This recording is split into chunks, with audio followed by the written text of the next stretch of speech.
Good morning. कैसे आप सब? तो आप सब ठीक होंगे और मैं भी ठीक हूँ। और रोज़ की तरह फिर से मैं आ चुकी हूँ किचन में। हमारा काम ही होता है कि सुबह किचन से शुरू होना और शाम को किचन से ही हमारा काम ख़त्म होना।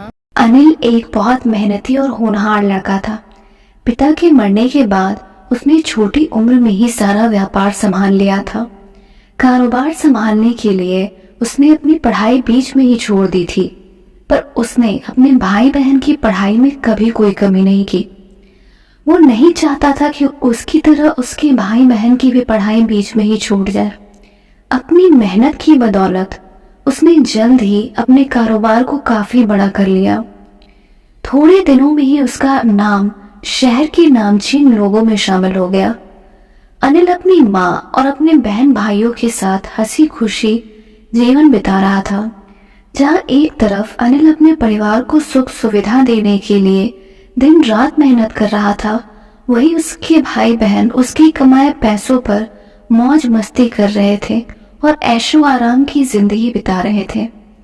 अनिल भी चाहता था कि उसके भाई बहन को कभी किसी चीज की कोई कमी ना हो, इसीलिए वो उनकी फिजूल खर्ची को भी नजरअंदाज कर देता था। अनिल की काबिलियत और तरक्की को देखते हुए आए दिन उसके लिए शादी के रिश्ते आते रहते थे, पर अनिल और उसकी माँ किसी भी अमीर घर की लड़की को बहू नहीं बनाना चाहते थे। उन्हें एक साधारण घर की पढ़ी लिखी बहू चाहिए थी, जो उनके घर को जोड़ कर रख सके, जो घर की सारी जिम्मेदारियां बखूबी निभा सके। जल्द ही उन्हें एक बेहद अच्छा रिश्ता आया, काव्या नाम की एक लड़की का। काव्या खूबसूरत होने के साथ ही पढ़ी लिखी भी थी। वो एक साधारण परिवार से थी। अनिल की माँ ने उसे देखते ही पसंद कर लिया था। अनिल को भी काव्या बेहद पसंद थी। दोनों परिवार की रजामंदी से बहुत जल्द ही उन दोनों की शादी हो गई। शादी के बाद अनिल ने काव्या को समझाते हुए कहा कि आज से इस घर की और मेरे भाई बहनों की सारी जिम्मेदारी तुम्हारी है। मुझे यकीन है कि तुम इस घर की सुख शांति और रौनक को बरकरार रखोगे।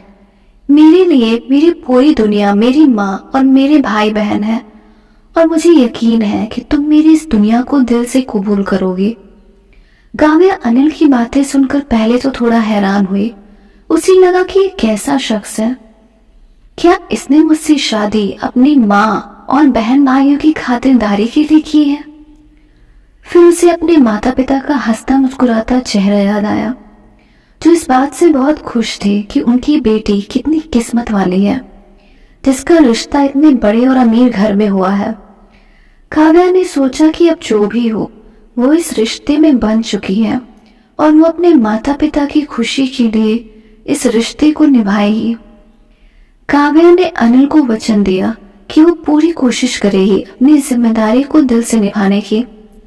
अनिल इस बात से बहुत खुश था कि उसे इतनी अच्छी जीवन साथी मिली। जिस तरह अनिल ने कारोबार की सारी जिम्मेदारी ले ली थी, काव्या ने भी घर की सारी जिम्मेदारी ले ली।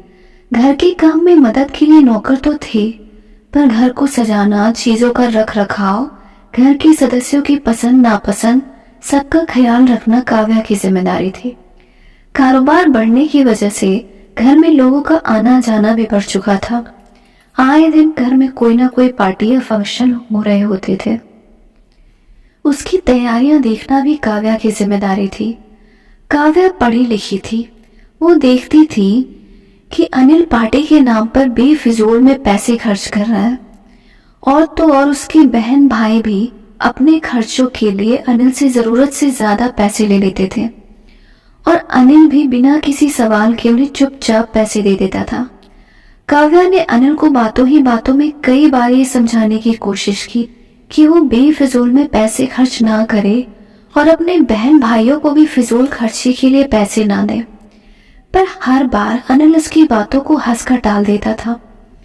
वो काव्या को समझाते हुए कहता था कि मेरा जो कुछ भी है वो सब इन्हीं का तो है, और मैं आज दिन रात मेहनत इसीलिए कर रहा हूँ ताकि उन्हें एक आसान जिंदगी दे सकूं। मैं चाहता हूँ कि वो अपनी सारी ख्वाहिशें पूरी करें। काव्या देख रही थी कि अनिल के भाई बहन उसके प्यार और परवाह का नाजायज फायदा उठा रहे हैं। पर वो चाह कर भी अनिल को ये बात नहीं समझा पा रही थी। थक कर उसने सब कुछ वक्त पर छोड़ दिया था। वक्त गुजरता गया और अनिल ने अपने दोनों भाइयों और बहन की भी काफी धूमधाम से शादी की। दोनों भाई अब कारोबार में अनिल का हाथ भी बटाने लगे थे। अनिल अपने भरे पूरे परिवार को देखकर बहुत खुश था। उसे हमेशा से एक संयुक्त परिवार में रहने की ख्वाहिश थी और वो खुश था कि काव्या ने पूरे परिवार को जोड़ कर रखा था। अनिल की बस एक ही ख्वाहिश थी कि जब दोनों भाई कारोबार पूरी तरह संभाल लें तब वो पूरा कारोबार उन दोनों को सौंप कर रिटायरमेंट ले लेगा।